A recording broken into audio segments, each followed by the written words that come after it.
সাধারণ মানুষের মধ্যবিত্ত পরিবারের কাছে একটা প্রশ্ন ওঠে যে আমার কাছে তো এই মুহূর্তে এত পুঁজি নেই, তো আমি এত টাকা ইনভেস্ট করতে পারবো না। যারা মধ্যবিত্ত পরিবার, উচ্চবিত্ত থেকে যারা একটু নিম্নবিত্ত, তাদের জন্যও কি এই মিউচুয়াল ফান্ড বা এসআইপি এইগুলো কি সুরক্ষিত? একদম ঠিক বলেছো। মিউচুয়াল ফান্ড ইন্ডাস্ট্রিতে এখন আমাদের এসআইপি থ্রু যদি ইনভেস্টমেন্ট করা হয় তাহলে হিউজ রিটার্ন আমরা আশা করতে পারি, কিন্তু ডেডিকেশন লাগবে। মিউচুয়াল ফান্ড করে 1 বছর 2 বছরের মধ্যে রিটার্ন আশা করা বোকামি। আমি যদি লং টার্ম আমি ওখানে ইনভেস্ট করি, নিয়ার অ্যাবাউট রিটার্ন কিন্তু অনেকটা হাই হওয়ার পসিবিলিটি রয়েছে। তাই আমি ছোট ছোট ইনভেস্টমেন্ট করে আমার যে গোল আছে, ফিউচার গোল আছে বা ফিউচার লক্ষ্য আছে, সেটা কিন্তু অল্প অল্প করে ইনভেস্টমেন্ট করে কিন্তু আমার গোলটা ফুলফিল করতে পারি।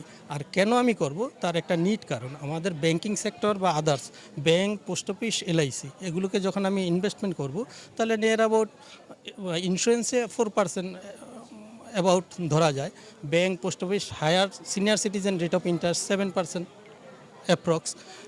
কিন্তু আমাদের ইনফ্লেশন রেট বিভিন্ন সেক্টরে কিন্তু এক এক রকম, নিয়ার অ্যাবাউট 8%-এর উপরে। তাহলে যে ধরনের ইনভেস্টমেন্ট আছে, আমরা যদি তথাকথিত ও ধরনের ইনভেস্টমেন্টের মধ্যে ইনভেস্টমেন্ট করি, আমাদের গ্রো কিছু হচ্ছে না।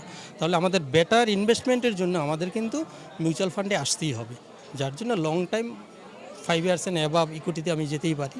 আর যদি রিস্ক দেখে দেখে কাস্টমারের পোর্টফোলিও দেখে তার কতটা রিস্ক সে নিতে পারবে, সে অনুযায়ী আমরা তাকে পোর্টফোলিও সাজেশন করে থাকি। আর পার্টিকুলারলি আমি যেহেতু মিউচুয়াল ফান্ড ডিস্ট্রিবিউটার, আমার কাছে কিন্তু নির্দিষ্ট নেই, ভারতবর্ষে 50টা অ্যাপ্রক্স মিউচুয়াল ফান্ড কোম্পানি আছে।